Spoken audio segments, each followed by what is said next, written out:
What we're going to do today is we're going to run through a topic that is extremely important to everyone in Ireland and across the world right now. And we're going to talk about inflation.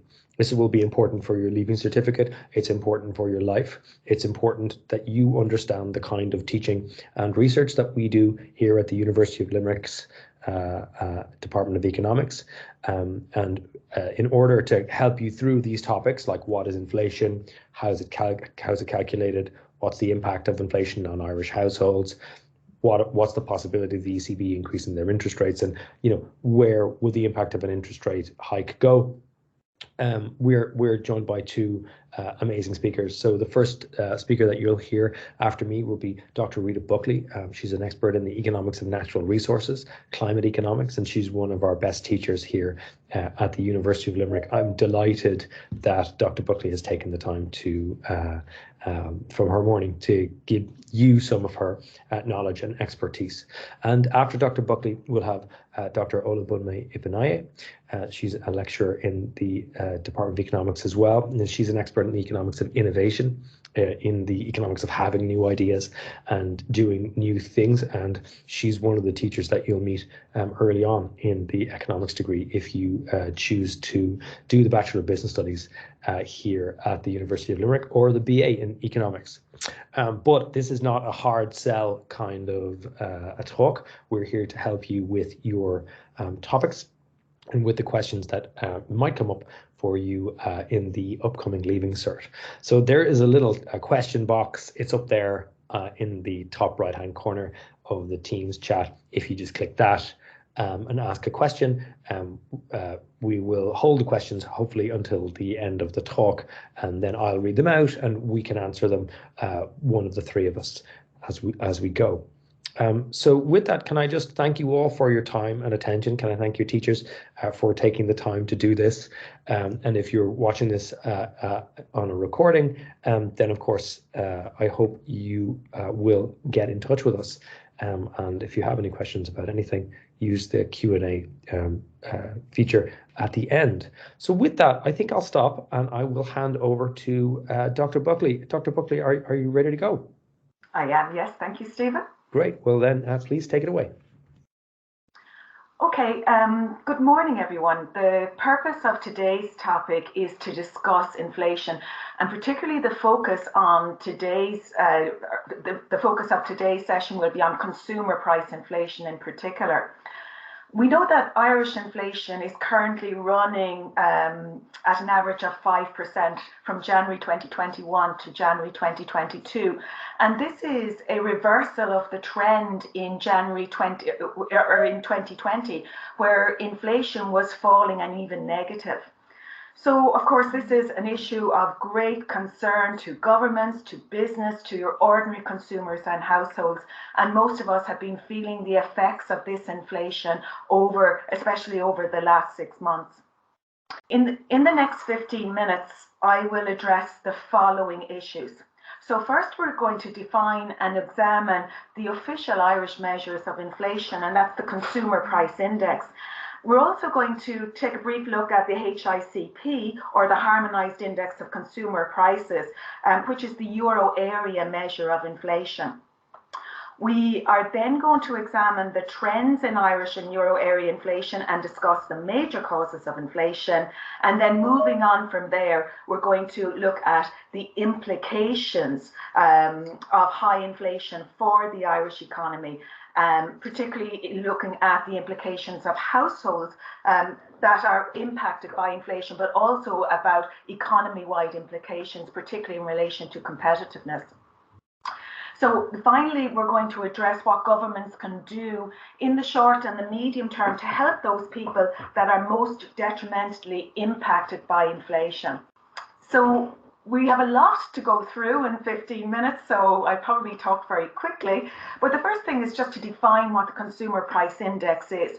And this is just the official indicator of consumer price inflation in Ireland. And it measures the average price of changes for goods and services purchased by consumers.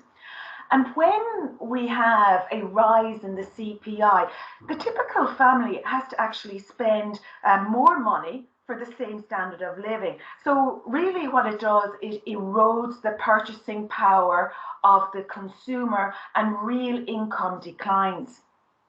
The CPI is also important in terms of monitoring changes in the cost of living.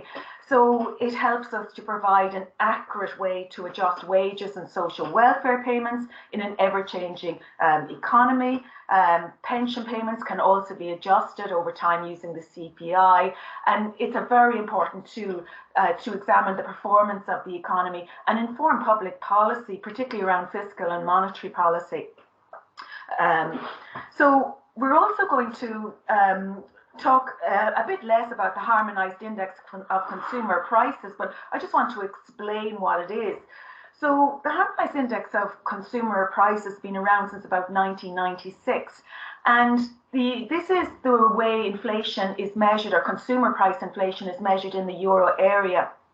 So it just means the change over time in the prices of goods and services purchased by euro area households. And really, its main purpose is to ensure that we can have meaningful comparisons of inflation across Eurozone countries and euro area countries. So, and it is harmonized because all countries collect the data in exactly the same way. So the methodology is identical. So there are small differences between the CPI and the Harmonized Index of Consumer Prices, particularly in relation to the basket of goods, and some of the weightings are different. But you can see in a while that the Consumer Price Index and the HICP really follow the same type of trends. Next slide, please. Okay, so one question that came up, and some people were wondering, well, how do you calculate the CPI and the inflation rate? And what we know is that how the way the index is calculated is that it measures the changes in prices for a fixed basket of goods.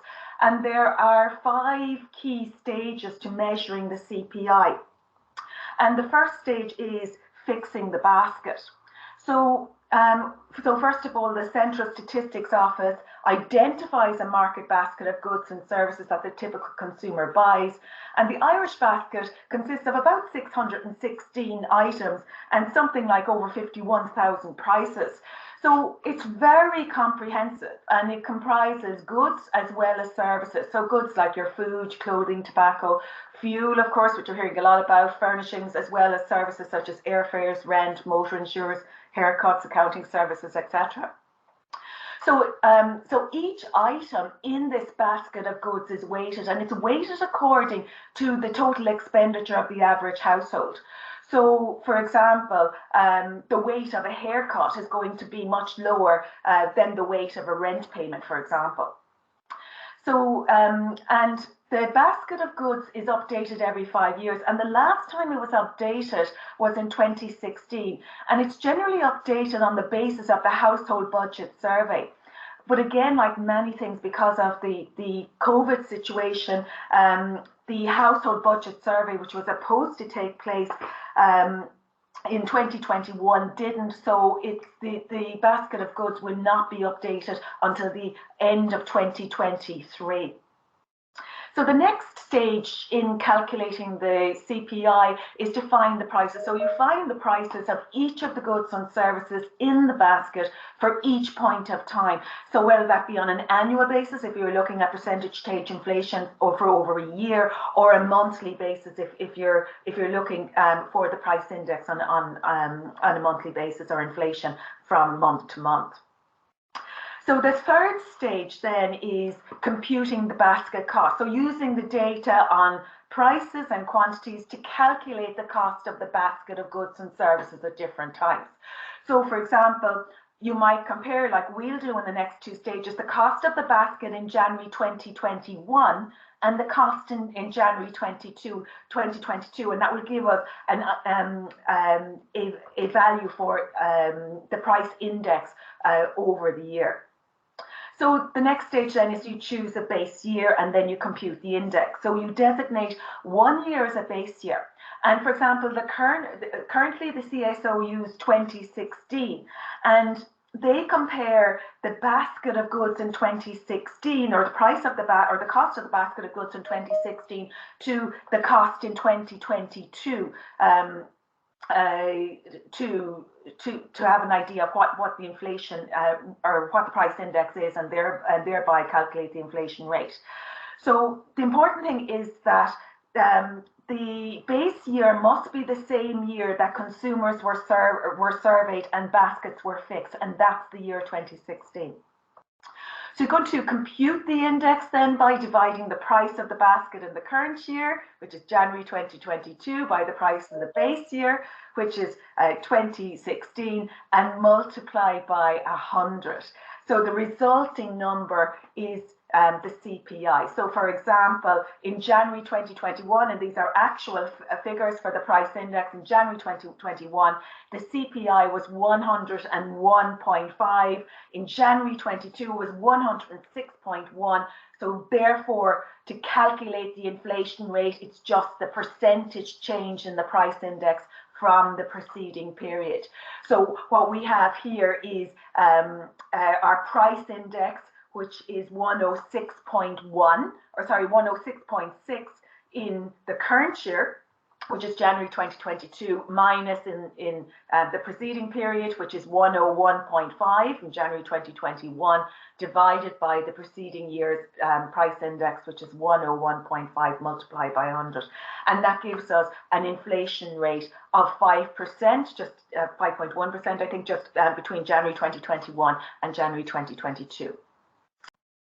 Okay, so I wanted to quickly, I suppose, address the problems in measuring the cost of living. So once you've calculated the CPI, it's also important to be aware that the consumer price index is not a perfect measure. And the CPI can overstate the true cost of living. And there are three reasons for this. And the first one is the substitution bias. So we have a fixed basket of goods, but often, but what happens is that when the price of a good rises, consumers often switch to cheaper commodities, and this may not be reflected in the current basket of goods. So when consumers substitute towards goods that have become relatively less expensive, the index tends to overstate the increase in the cost of living by not considering consumer substitution. Can you go back a slide? Oh, sorry, no, you're fine. Sorry, you're okay. So in terms of the introduction of new goods, so the second problem of the CPI is that it doesn't take into account new goods. So any new goods that have been important from 2016 to 2022 are not currently included in the CPI. So, new products, we know, result in a greater variety of consumers, and really consumers need less money to maintain any given standard of living as a result. So again, the consumer, because of the introduction of new goods, the CPI can overstate the cost of living. And finally, we have unmeasured quality changes. So often even though the price of a good may not change, there could be an improvement in quality. So for example, in your new smartphone, you have a longer life battery, or you've got a better camera. The price of your phone may not change, but quality has improved, and that's not reflected in the CPI. And again, on the other hand, if the quality of a good declines, the value of your euro falls, and even if the price of the good remains the same. So you just need to be aware that the CPI isn't perfect, but it's a relatively good measure. Okay, so here in this slide, what you'll see is the consumer price index and the HICP from January 2021 to January 2022. And you can see that the indices are fairly close. It's just pretty much one laid over the other. So we know that in the previous year, in 2020, inflation declined and was even negative. And we can see that in the space of a number of, just in the space of a year or less, you can see that there's been quite a considerable increase in inflation. So inflation is rising and are now probably at the highest level in over 20 years. So this is of concern. So of course, what we need to examine, if we are to address how to reduce the impact of inflation on people in the economy, we need to be very aware of what the causes of inflation are. So there are a number of causes of inflation, but we can say that most of Irish and Euro area inflation are driven by energy inflation. That's really the major cause. So what we've seen in the previous graph was that the CPI shows that the price of goods increased by 5% between January 2020 and 2022. Why is this the case? The main reason are a rise in energy prices. And again, as I said, that's the most important. So in the year between January 2021 and January 2022, transport costs and household energy costs were the main drivers of inflation, with the cost of diesel up by 32% to the end of January 2022, and the cost of petrol up by 30%. Those figures are probably higher if we check them out when the next data will be published. Electricity was up by 22%, gas was up by almost 28%, heating fuel oils, including home heating oil, rose by 50%. And of course, that coincided with the minimum alcohol pricing. So takeout alcohol, on average, according to the CSO, was up by 17% in January, between December and January, and about 9% from a year ago. Now, the second reason, and the second and the third reason relate to supply bottlenecks, and of course, an increase in demand in the economy as a result of pent-up spending in the economy over the pandemic period.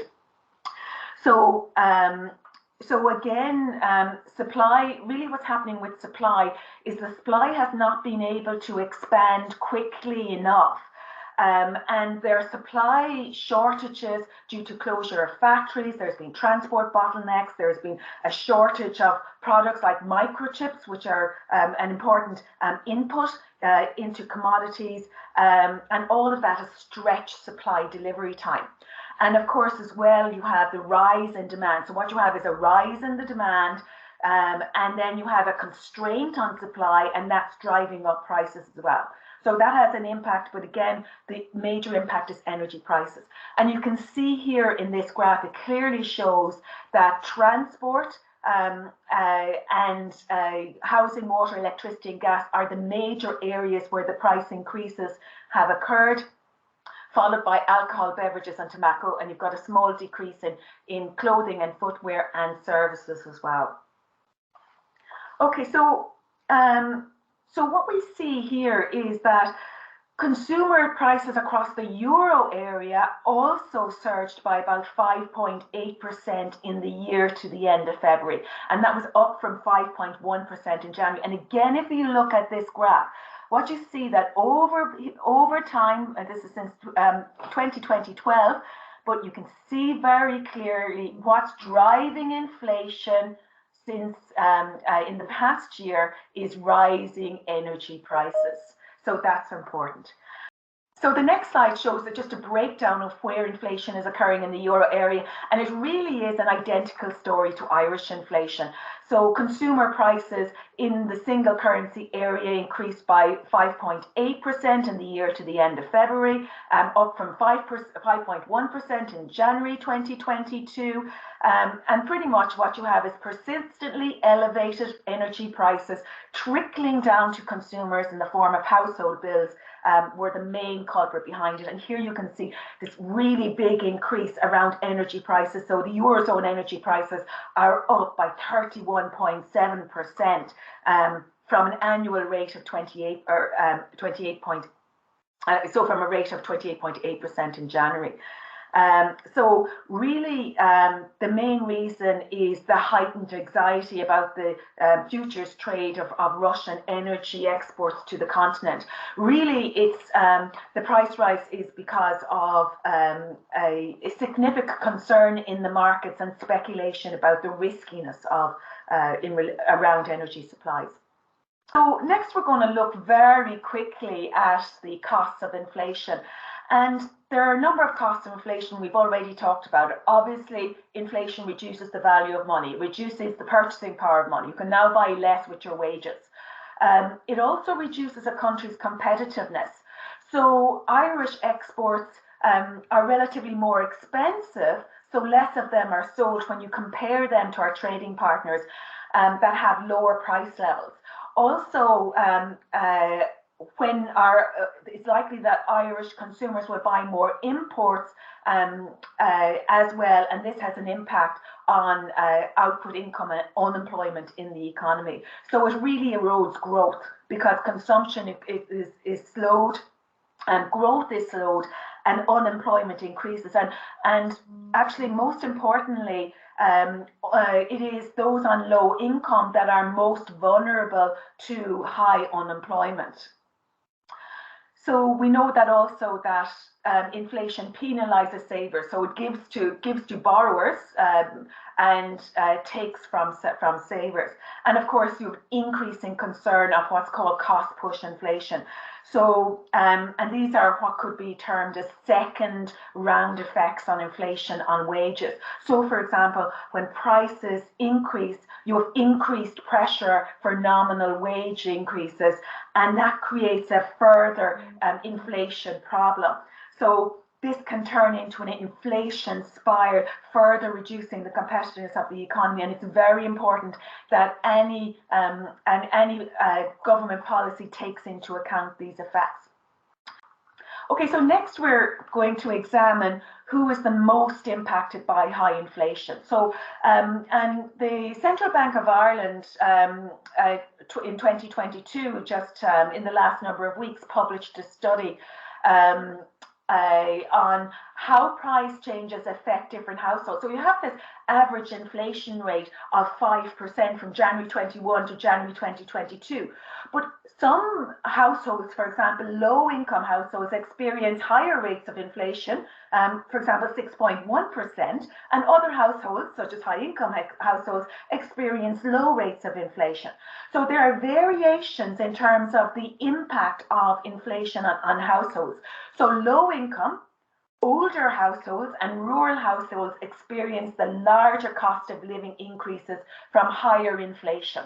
So they're the impacted the most. So people on fixed incomes, especially fixed incomes, low incomes, and rural households. So this is because energy-related spending is higher. So there's a higher proportion of their income spent on energy. So if you look at the low-income households, you'll see that low-income households, those in the bottom quintile, the bottom 20% of income, have or spend 14% of their total income on energy, whereas high-income, those on high income in the highest quintile only spend about 5.5% on their energy. So what we see is that low-income households are impacted more severely by high inflation. So here we can see the chart here. So we see so this looks at the inflation effects for different groups. So chart 2 shows inflation in December 2021 for different household types, and at that in that month, inflation was a bit higher. It was 5.7%, so it's come down from December 2021 to January 2022. So the average household was for the average household it was 5.7%, and for rural areas, for households located in rural areas, it was 6.2%, and for lower income and older households, it was 6.1%. So large increases in energy prices are the main driver of differences between household types. So So goods and food inflation, you can see on the middle part of the chart there, really were quite similar across households. So the major differences is in energy spending. So what I'm saying is that if you live in an urban area, if you live in a city, if you don't have a car or use a car very little, if you're on high income and you don't have children, your estimated inflation is around 4.3%. On the other hand, if you are living in a rural area, if you drive a lot or dependent on your car, you're on low income and you're in the bottom 20% earners and you have children, your inflation rate is 6.5%. So what I'm saying is that there are variations in inflation that you must take into account. And we need to be aware of this when deciding on policy. This brings me finally to policy responses. So what can we do? So governments looking to alleviate cost of living increases or inflation should focus on the key drivers, which is energy inflation and consumption. And it must as well target the groups that are most affected by inflation. So low income, rural and older populations. How can they do this? We can look at policies that are short run and we look at policies that are medium long run. So in the short run, what would really help? Well, cuts in rates of VAT and excise rates to consumers and businesses in the short run. That would help a lot. So if we're looking at, for example, in relation to transport, taxes and charges account for about 55% of the cost of petrol and about 51% of diesel. So if these could be reduced in line with any inflation, further inflation increases, for example, that would really be helpful. Also indexing tax bands and social welfare bands to inflation. These are generally individuals who are on fixed income, and that would help. Currently, there's no indexation. And most importantly, I would say, is increased investment in non-fossil fuels should be a medium-term priority. So what we really want to do is increase our energy independence. So if we had more energy independence, particularly in relation to non-fossil fuels, that would prevent us from importing inflation.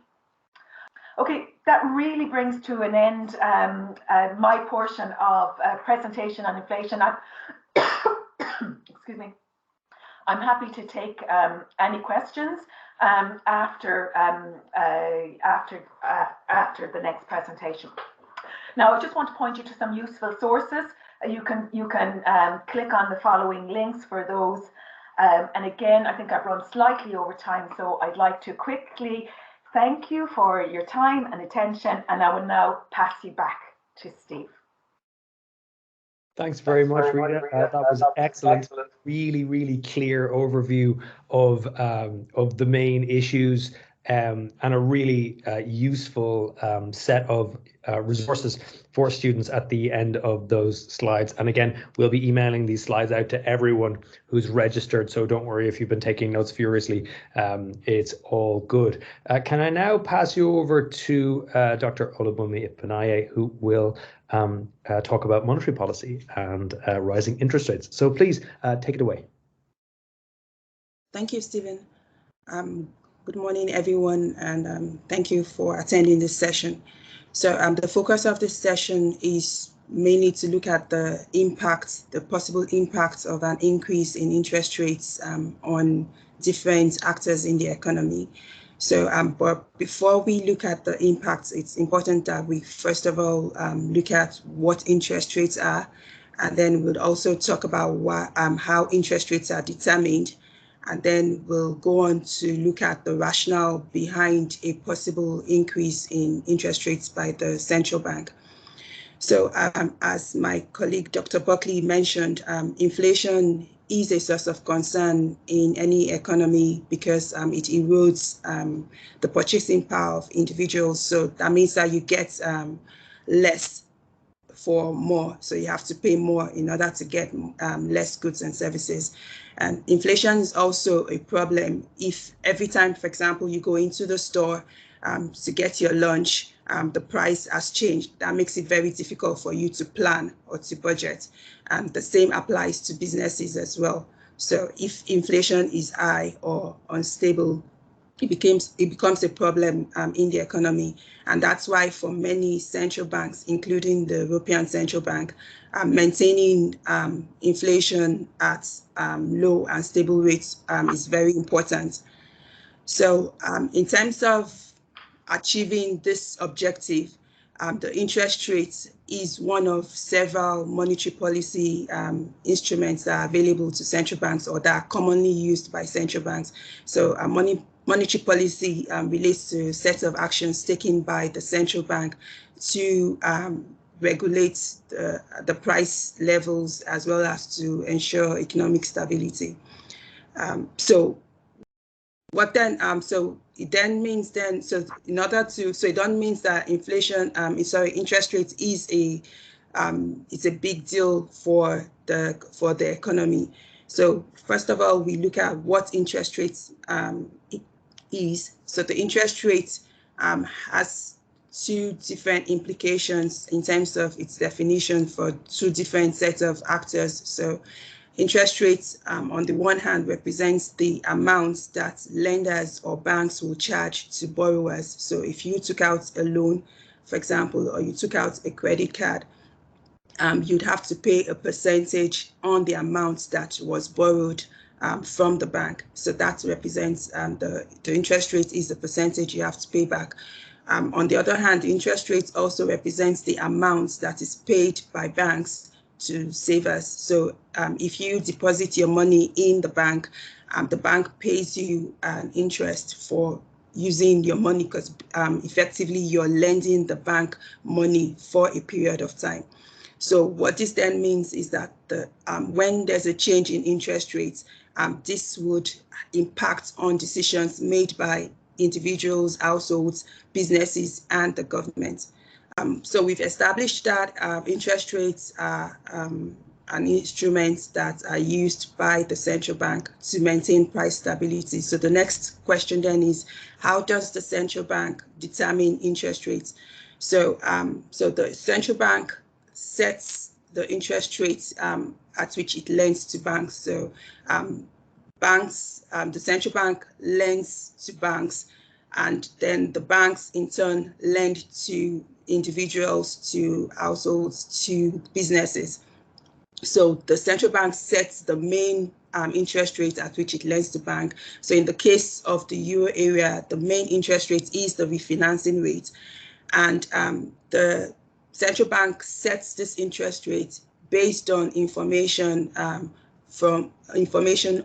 the current inflation. So what the current inflation rate is, what it expects inflation rate to be, as well as the gross domestic product or GDP output.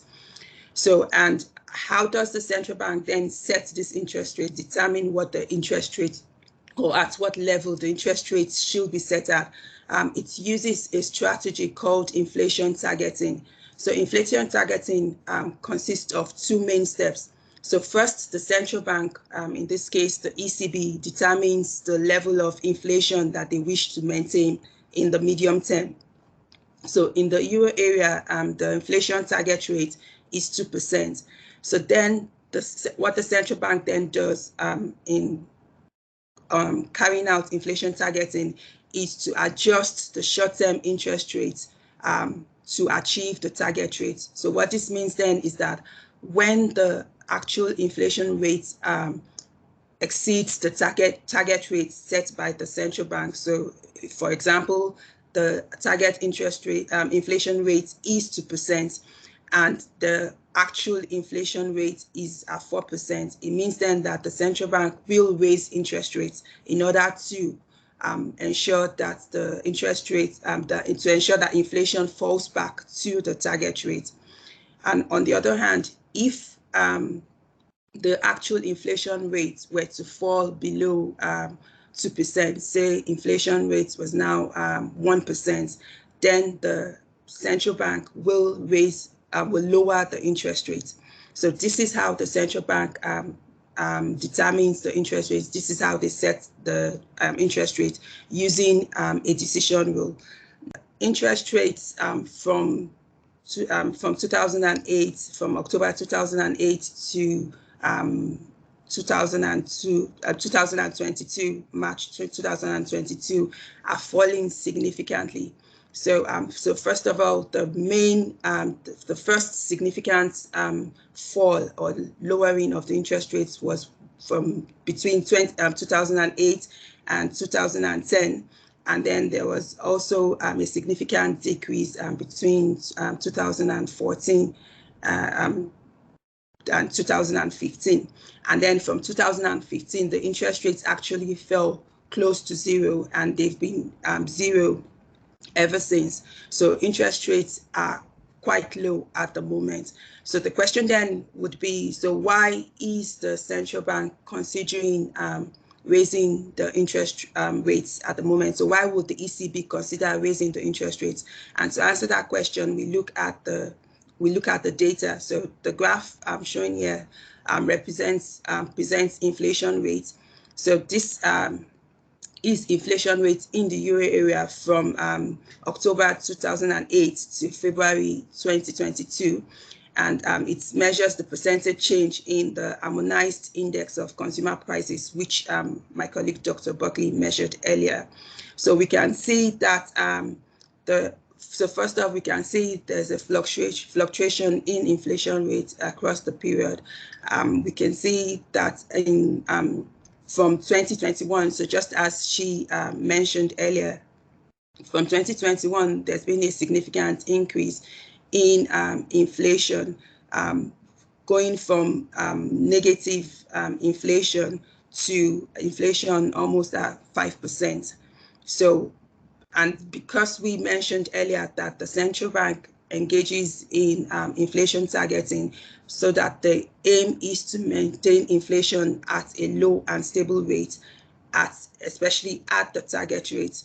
It then means that because inflation is now at 5%, there is a need for the central bank to step in and bring down the inflation rate. So there's a need to raise the interest rates. Next.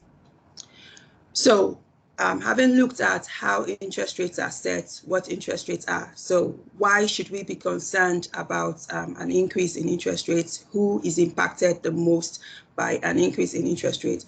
So if we recall from the definition of what interest rates are, we said that it represents the amount paid by borrowers to the bank for lending them money, and it also represents the interest paid to savers by the bank for the savers effectively lending the bank money. So it then means that the two main categories of actors that are affected by higher interest rates, and that is the borrowers and the savers. So the first main impact of higher interest rates is that it leads to a higher cost of borrowing. So it means then that it becomes more expensive to borrow. So first, for the households, higher interest rates means that they have higher interest payments. So if you own a mortgage and you are on variable interest, you have variable rates, mortgage rates, it means that you have to pay more for your mortgage.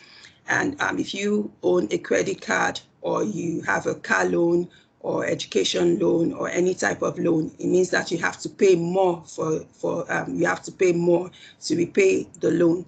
So, and the implication of this is higher interest payments would mean that individuals have less money to spend.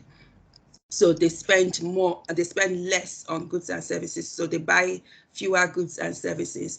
And this then would impact on the bottom line of businesses. So businesses will sell less, and which would affect their production. So if you're selling less, you produce less, and which would have an effect on output and unemployment, and economic growth will be depressed. So higher cost of borrowing also means that the cost of capital for businesses will be higher. So this could lead businesses to either cancel expansion plans or to postpone investment decisions, so which would result in lower spending on investments. And this then would impact on the output. So if businesses are spending less on investments, so buying fewer machines to expand their businesses, that also would have an effect on outputs. Outputs would be lower.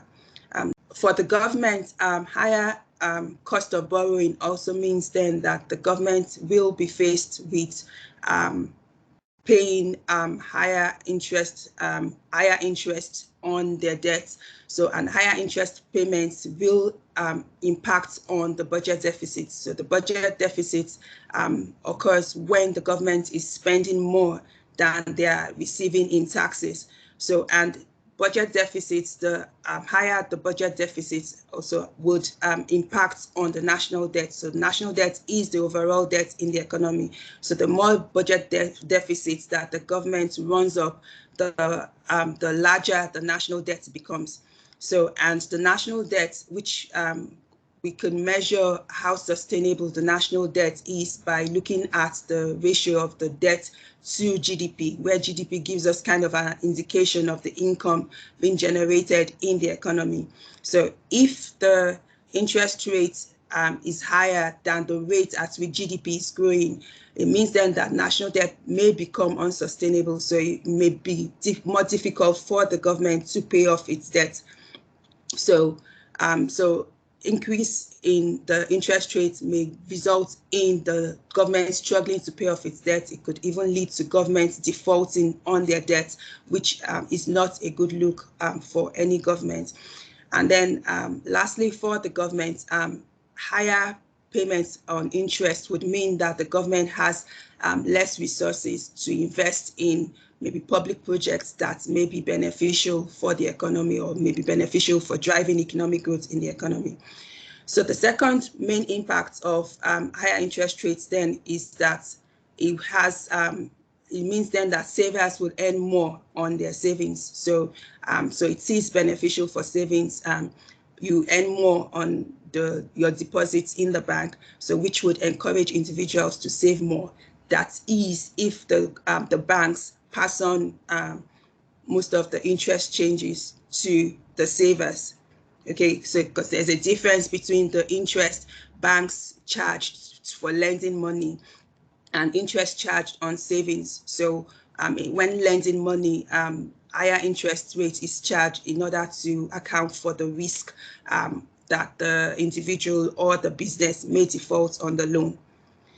To conclude the session, we've looked at what interest rates are. We've looked at why the central bank will change interest rates. We've looked at the reason why it looks like an interest rate change is necessary and is impending.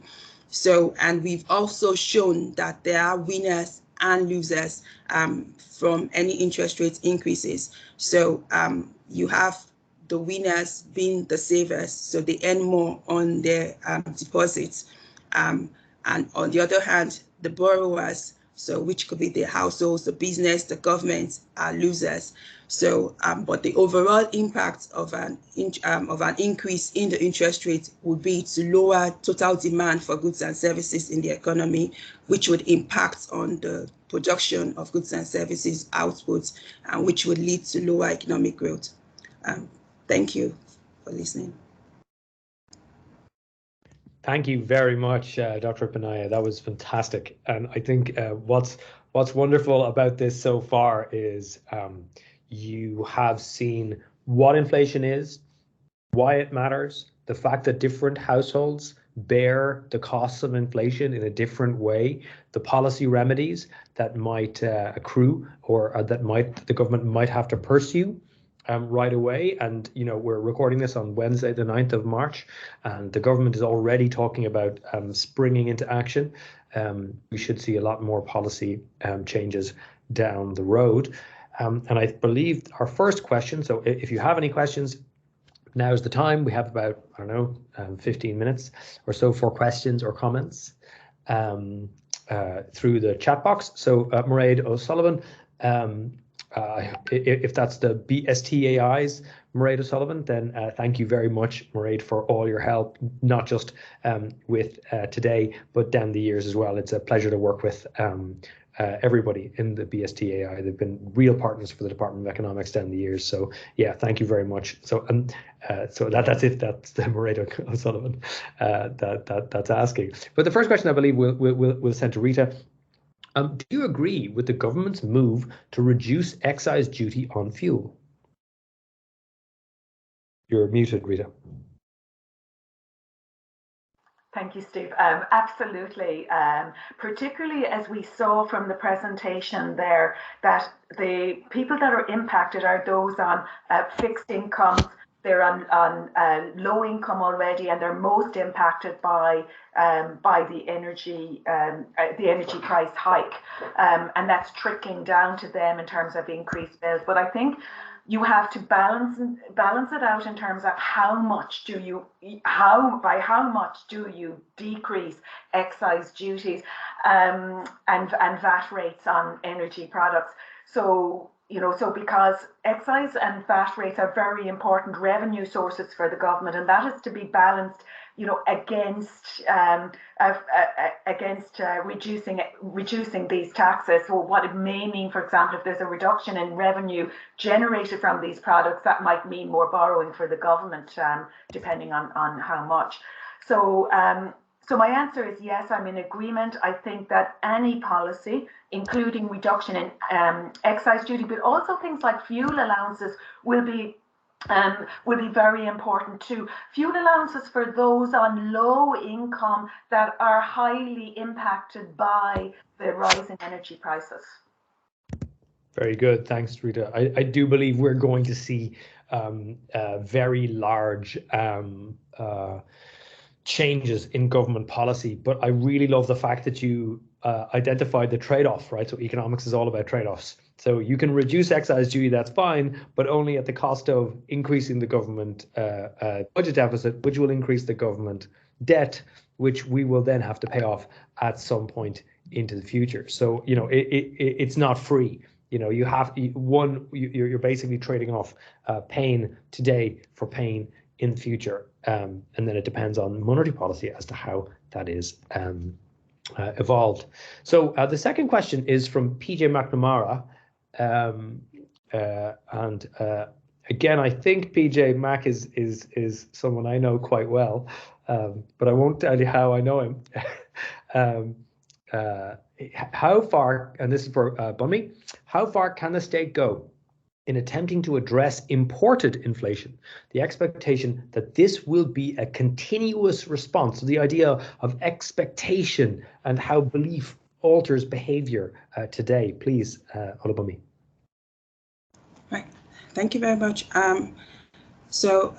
In addressing imported inflation, which relates to inflation from imported goods, so the first thing would be to look at what the source, what's driving, as in what's the source of the inflation, in terms of like the goods. So if for example it's from like imported energy, so that would require a different response as opposed to if it was maybe goods that are kind of like discretionary, like what we would count as like luxury goods that individuals can easily switch away from, as opposed to maybe a necessity like energy. So so I think that the government would be like, if it continues, for example, with the current situation, we have Brexit, we have the lingering supply issues, then there would be a point at which the government intervention would not be sufficient enough to address the issue, because it's a continuous process, and then like it would take a period of time of adjustment in order for maybe alternatives to be found, alternatives to be created. Fantastic, and I really like the idea that we can use policy to target very specific categories of consumption good and production good, obviously. So because we can we can target monetary policy much more effectively than we could the last time there was a very large increase in inflation like this, which is in the 1970s. So your economics teachers will have taught you all about the oil price shock of the 1970s. I think it's amazing that everybody listening to this has lived through a global pandemic. The last time we had one of those was 1918, and 3 weeks afterwards, you now have to live through an oil price shock from the similarly to the 1970s. But yeah, monetary policy has evolved massively in the 49 years since the 1973, which is pretty great. So another question now for Rita from Adam Kiley. Thank you very much, Adam, and thank you very much, Mia. Thank you, PJ, and thank you, Mairead, for your questions, and please keep them coming. If the government are considering reducing excise duty in order to reduce prices and the unaffordable cost of living, would the advantage of such policy be counteracted if interest rates are increased and the repayments of people's mortgages and loans rise? Absolutely is the question, because I mean, obviously, if there is an expansion in interest rates, that reduces investment in the economy, which is going to have knock-on effects on aggregate demand and output and income. And actually, the latest central bank report, you'll see it at the end of my presentation as a source, indicates that it wouldn't like to see an increase in interest rates at this point because for exactly that reason. Okay, so really what we really want to do is focus on a policy that will work best for the economy and protect unemployment. So an increase in the money supply will be deflationary in the economy, but the cost is higher unemployment and lower growth. Yeah. So very good question. And brilliant, Rita, because you've just pulled out this other really interesting element in macroeconomics, which is this idea that there's some trade-off between the rate of inflation and the rate of economic growth or unemployment, which is this converse, right? And this idea that you can try to reduce inflation, but as you do so, you're going to make things worse for real households. So do you want to cause a very large price shock and then have that go into the wider economy? Students may have heard of Okun's law, they may have heard of the Phillips curve, and these kinds of things are what are driving a lot of the effects that you're seeing here in the data. So now a question another question for Bunmi now. What can a household do to manage the effects of inflation and subsequent interest rate hikes? Right, thank you, Stephen. So because we said that inflation reduces the value of the purchasing power of the household. So in terms of reducing the effects of inflation, one way would be to increase income, increase income or to cut spending.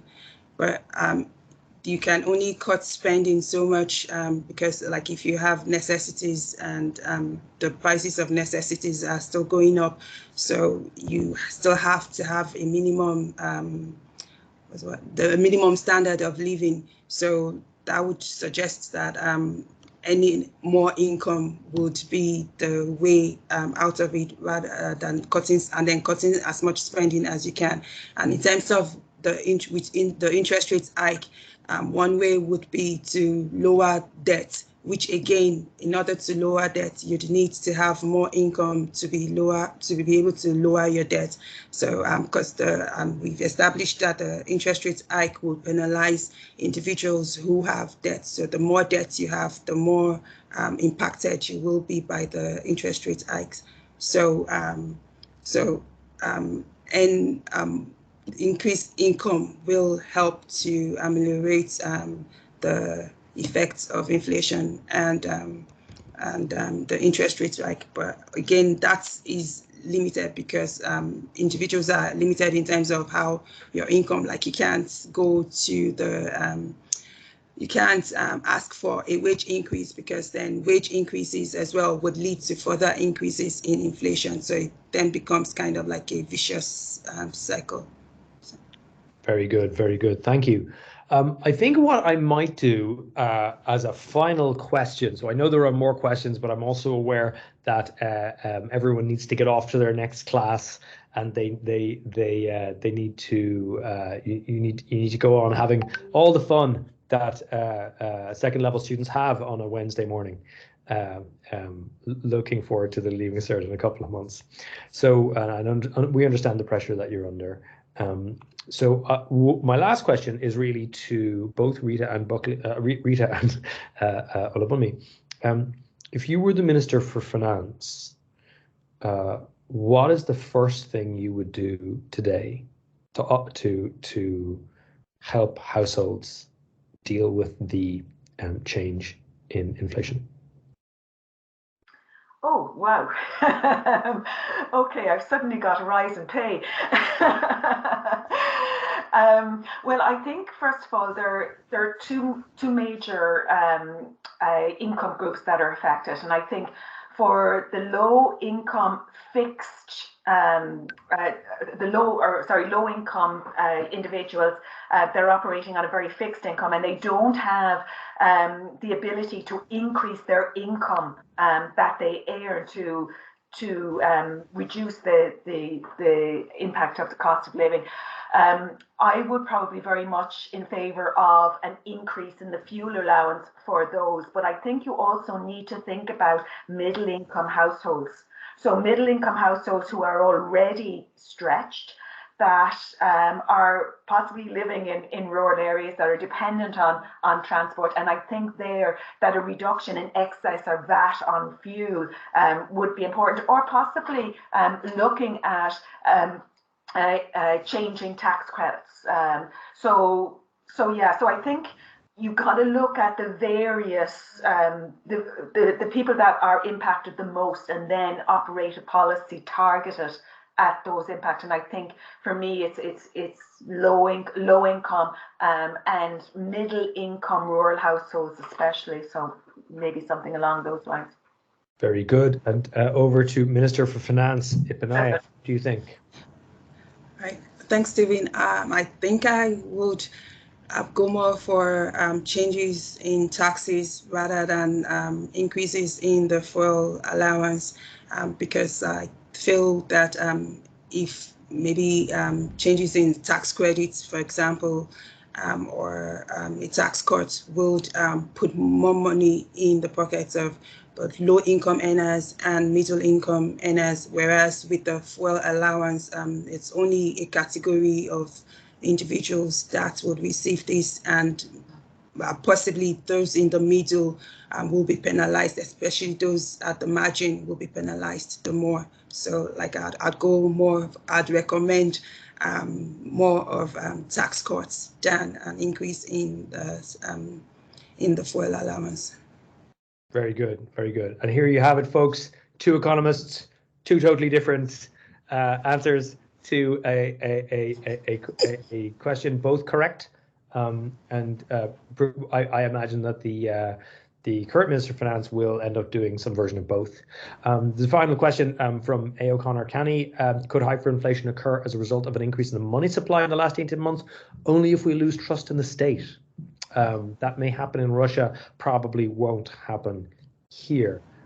Let me close by thanking the organizers of this event. Thank you to Mary Houston. Thank you to Tobacco and Deweni. Thank you to Mairead Sullivan from BSTI, and of course, thank you to Rita and Olubunmi for giving their time this morning, and thank you to all of you for spending your morning with us. All of the slides, all of the recordings, and all the links that have been shared will go out to you as well over email in the next day or so. And we're going to run another one of these on a separate topic, of course, later on in the month. So keep your eyes peeled for the date and the time for that. And thank you all again for your time and attention. I see one more question coming in from Aaron. Sorry, Aaron, you need to get to your next class. I think we'll try to answer that one offline. So thank you all again for your time and attention, and we'll see you again next time. Take care.